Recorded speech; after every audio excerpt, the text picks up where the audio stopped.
All right, quick video here in my Volkswagen Atlas. My mirror was loose, so I had this ability here to move it, but the rest of this whole housing here was really loose. And my wife was like, hey, can you just take that into the shop to see if they can fix it? And that was enough motivation for me to come out here and figure it out.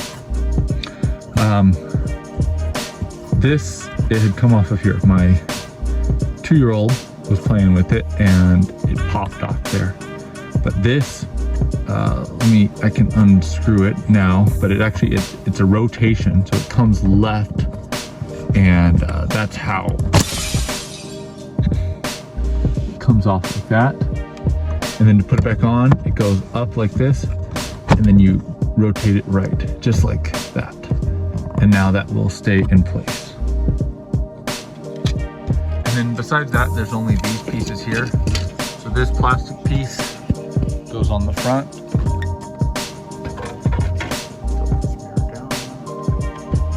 This plastic piece here goes on the front. Like so, and then it just pops straight up.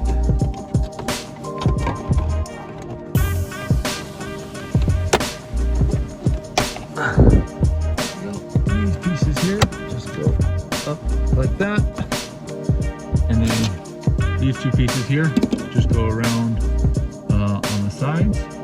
This one goes just like that. The other one clicks in on the other side.